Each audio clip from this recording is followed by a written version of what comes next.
늘 주님의 은혜 안에 거할 수 있도록 지켜주셔서 감사드립니다. 오늘 혼신 예배를 드리는 가운데 있습니다.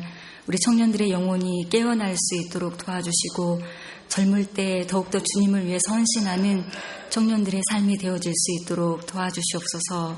이 시간 주의 말씀을 함께 나눌 때 하나님 익숙한 말씀이지만 그러나 새롭게 들을 수 있는 귀한 시간 되어질 수 있도록 도와주시옵소서. 예수님의 이름으로 기도드립니다. 아멘. 오늘 읽어주신 시편 18편에는 이런 표제가 붙어 있습니다. 여호와의 종 다윗의 시, 영장으로 한 노래. 여호와께서 다윗을 그 모든 원수와 사울의 손에서 구원하신 날에 다윗이 이 노래의 말로 여호와께 아뢰어 가로되라고 붙어 있습니다.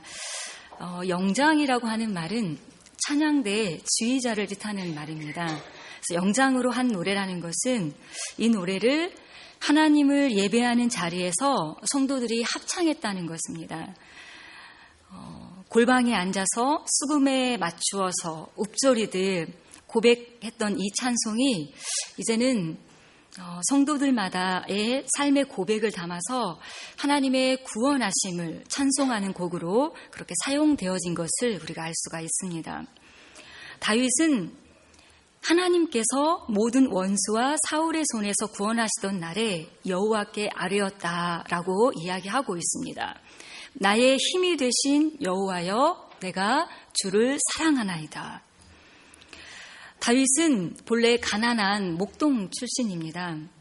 그에게는 8명의 형제들이 있었는데요. 다윗은 그 8명의 형제 중에서 말째 아들로 태어났습니다. 그래서 각 집안에서는 막둥이 아들에 불과했는데요. 그런데 하나님께서 사무엘을 보내셔서 이새의 여러 아들들 가운데서 한 소년을 찾으셨습니다. 아무도 주목하지 않는 평범한 한 소년이었는데 하나님이 보시기에 이 다윗이라고 하는 소년이 결코 작은 아이가 아니었던 것입니다. 하나님께서 꿈꾸시는 그런 나라가 있습니다. 제사장 나라, 거룩한 백성. 이렇게 하나님이 꿈꾸신 나라를 위해서 그 나라를 이끌어갈 큰 제목으로 하나님이 다윗을 생각하고 계셨던 것입니다. 하나님은 사무엘 선지자에게 이새의 아들들 중에서 하나님이 택하신 한 사람에게 기름을 부어서 왕을 삼으라 라고 말씀을 주셨습니다. 사울의 머리에 기름을 부었던 사무엘에게 하나님이 주신 이 명령은 사무엘이 감당하기에는 조금은 어려운 일이었을 것 같습니다. 사울 왕과의 그런 관계도 있고 또 그 일들이 발각되어졌을 때 사울이 어떻게 행동하게 될 것인지 이런 것들을 생각을 할 때 그 시기와 방법을 고려하지 않을 수 없었을 것 같습니다. 그렇지만 하나님은 사울을 버리기로 작정하셨고 또 이미 사울에게 내가 너를 버려서 왕이 되지 못하게 하겠다라고 말씀하셨기 때문에 하나님이 사울을 이어서 사울을 대신해 할 만한 사람을 지명하는 것은 어떤 면에서는 당연한 그런 수순이었다는 것입니다. 사무엘은 하나님의 말씀을 듣고 이새와 그의 아들들을 제사의 자리로 초청을 합니다. 그런데 이새가 데려온 그 아들들 중에는 하나님이 찾고 계신 아들이 없었습니다. 그 아이는 아버지의 양을 치느라 자리를 비울 수 없었기 때문입니다. 그러나 하나님께서는 끝까지 다윗이 그 식사의 자리로 나오기까지 기다리셨습니다. 음식이 식어가고 있고 그리고 사람들마다 의구심이 고개를 들고 분위기가 서늘해져 갔지만 하나님은 소년 다윗을 기다리셨습니다. 그리고 뒤늦게 부름을 받고 급하게 식사 자리로 나왔을 때 그 머리에 기름을 부어서 이스라엘의 왕으로 삼아주셨습니다. 다윗을 향한 하나님의 계획은 기름 부음을 통해서 확실하게 나타났습니다. 하나님께서는 세 사람에게 기름을 부으셨습니다. 왕, 제사장, 선지자. 이스라엘의 첫 번째 왕이었던 사울에게도 하나님이 사무엘을 보내셔서 그 머리에 기름을 붓게 하셨습니다. 기름 부음을 통해서 하나님께서는 너는 왕이다, 너는 선지자다, 너는 제사장이다 라고 그렇게 인치게 하셨고, 하나님께서 세우신 그 제사장 나라, 하나님의 거룩한 백성들을 섬기게 하셨습니다. 그렇지만 그로 인해서 하나님으로부터 기름 부음을 받은 그 일로 인해서 다윗이 걸어야 했던 인생길은 평탄한 길이 아니라 오히려 가시밭길이 기다리고 있었습니다. 기름 부음을 받은 이후로부터 한순간도 마음 편하게 쉴 수 있었던 날들이 다윗에게는 없었습니다.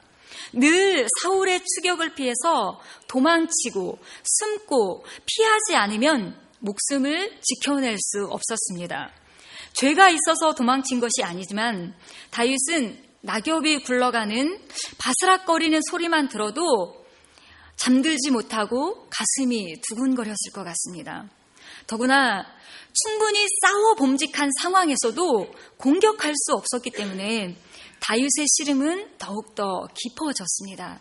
무서워서 피하는 것이 아니라 처음부터 공격권이 없이 주어진 싸움이었기 때문에 다윗은 죽기 살기로 도망치는 것 외에 다른 방법이 없었던 것입니다. 왜 그래야 했을까요? 왜 다윗은 한 번이라도 다윗왕과 제대로 맞붙어 볼 생각을 하지 못했을까요? 사실 다윗이 사울을 죽이기로 작정했다면 얼마든지 사울왕의 목숨을 끊어놓을 수 있었습니다. 한 번도 아니고 여러 번의 기회가 주어졌습니다. 굳이 다윗의 손에 피를 묻히지 않더라도 사울왕의 목숨을 거둘 수 있는 방법은 얼마든지 있었습니다. 그렇지만 다윗은 그렇게 하지 않았다는 것입니다. 그 이유가 무엇일까요? 하나님 때문입니다. 하나님께서 사울왕의 머리에 기름을 부어서 왕으로 삼으셨기 때문입니다.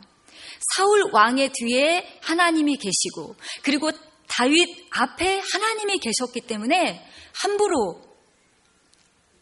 다윗은 자의적으로 결정하지 않았다는 것입니다. 이미 하나님이 사울을 버리셨다는 사실을 알고 있었습니다. 하나님께서 다윗을 인도하고 계시다는 것을 다윗은 깨닫고 있었습니다. 그러나 그 다윗의 신앙은 하나님께서 사인을 주실 때까지는 참고 견뎌내야 한다라고 하는 것이 다윗의 믿음이었고 다윗의 신앙이었다는 것입니다. 그로 인해서 하나님께서 기름을 부으시고 그로 하여금 이스라엘의 왕이 되게 하셨음에도 불구하고 그 왕의 자리에서 점점 더 멀어지게 되었습니다. 계속해서 도망치고 깨지고 부서지는 그 고통의 세월들을 보낼 수밖에 없었습니다.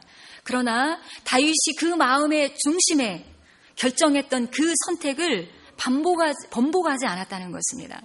다윗은 끝까지 하나님께서 다윗에게 사인을 주실 때까지 그 시간을 감당해냈습니다.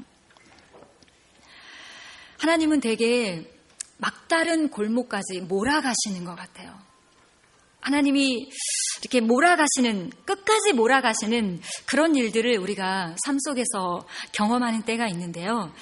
다윗은 하나님께서 모든 원수와 그리고 사울의 손에서 구원하시는 날이 그에게 이르기까지 자신의 삶을 하나님께서 조율하고 계시고 그리고 자신의 삶을 통해서 제대로 된 소리를 내기까지 하나님께서 놓지 않고 계시다는 그 하나님의 손길이 있었음을 알게 됩니다. 그리고 하나님이 몰아가시는 그 고난의 세월이 있었기 때문에 오늘의 내가 있을 수 있게 되었다는 것을 가슴 깊은 곳으로부터 인정하고 고백할 수 있게 됩니다. 이것은 사도 바울도 마찬가지입니다. 사도 바울에 대한 기록들을 보면 사도 바울의 생김새가 굉장히 독특했다고 이야기하고 있습니다.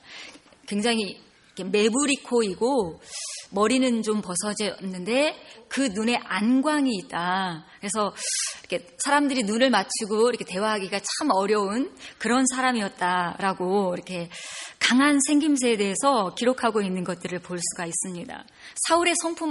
바울의 성품은 또 어떻습니까?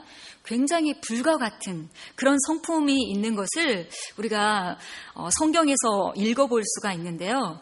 어느 구석 하나 평범한 부분이 없었던 이 바울에게도 자신의 그 자신이 걸어온 길을 되짚어 보게 되었을 때 그 마음 깊은 곳으로부터 하나님께서 나의 삶을 이렇게 섭리하고 계셨구나 라고 하는 것들을 깨닫게 되는 순간들이 있었다는 것입니다. 하나님이 바울에게 비전을 주셨습니다. 내가 로마로 가야 하겠고 또 가이사 앞에서 서야 되겠다 라고 하는 비전을 주셨습니다. 하나님께서 바울에게 강하고 담대하여라. 네가 가이사 앞에 서게 될 것이다 라고 말씀을 해주셨습니다.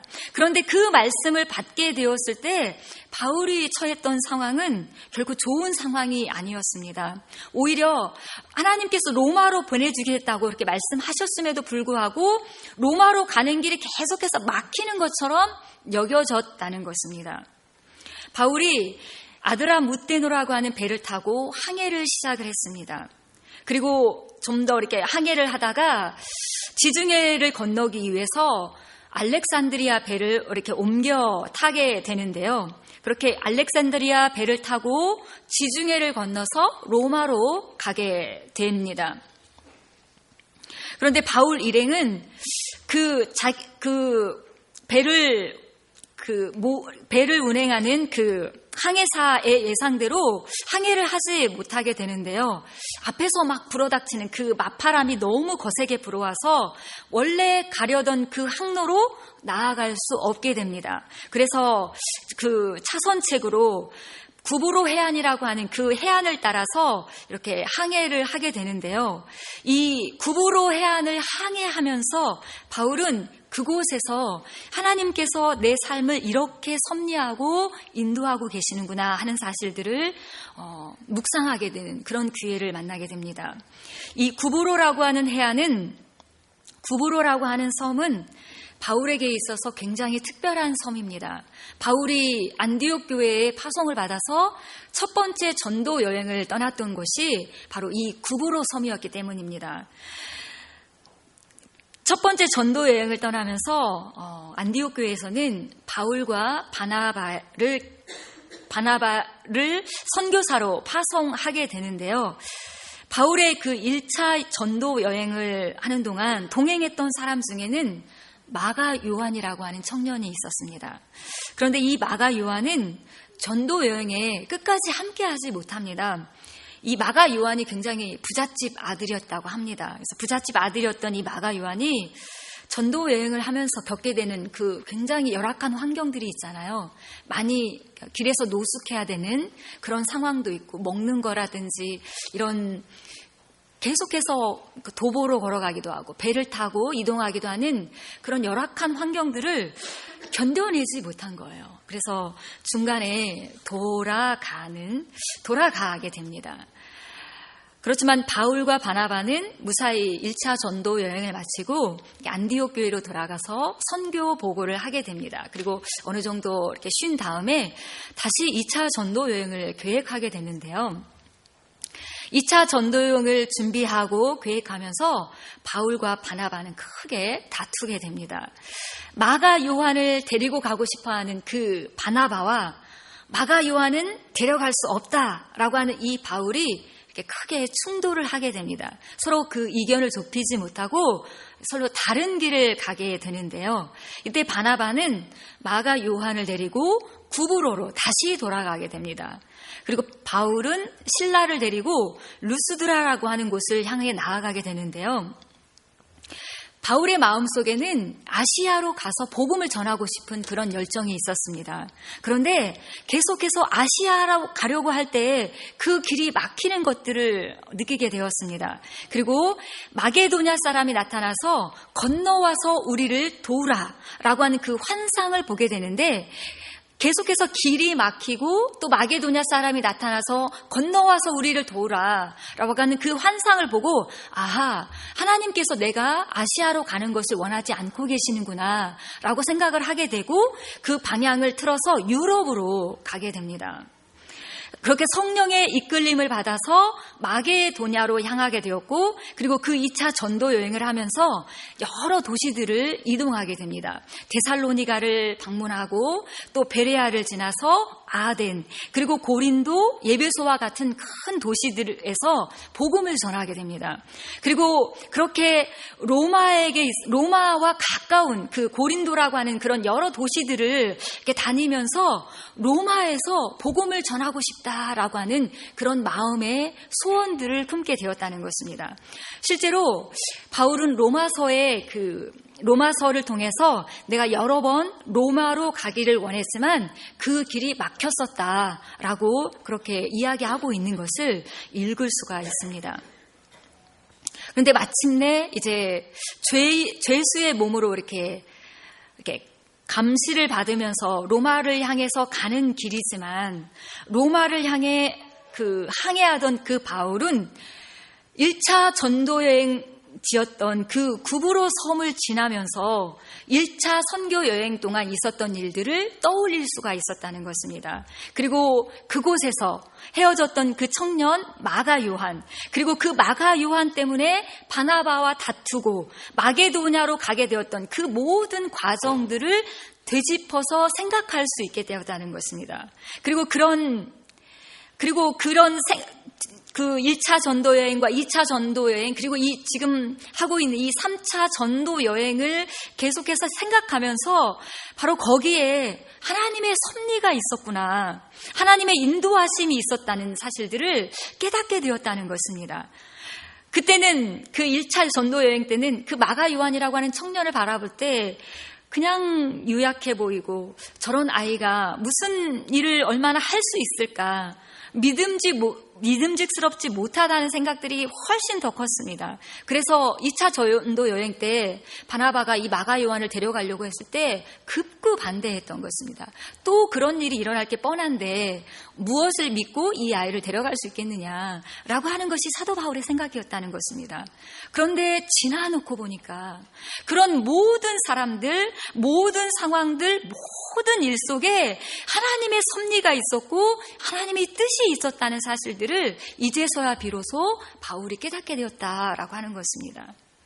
바울은 그 전도 여행을 하면서 로마로 향해 가는 그 길이 평탄하지 않았습니다.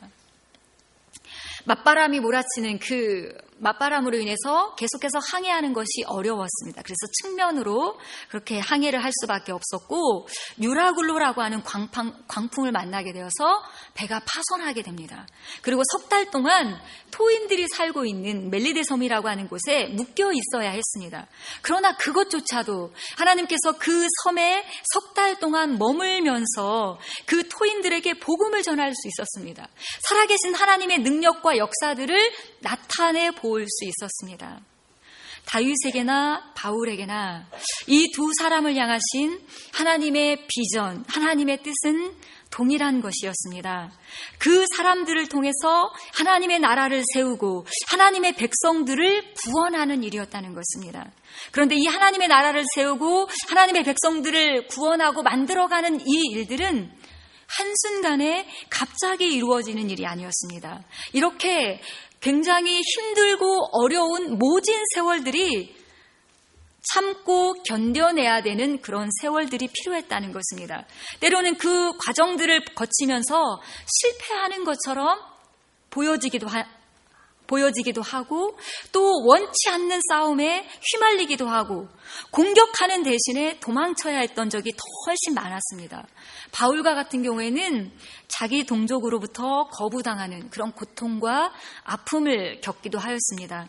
그렇지만 이 두 사람의 공통점은 무엇입니까? 뒤를 돌아보지 않았다는 것입니다.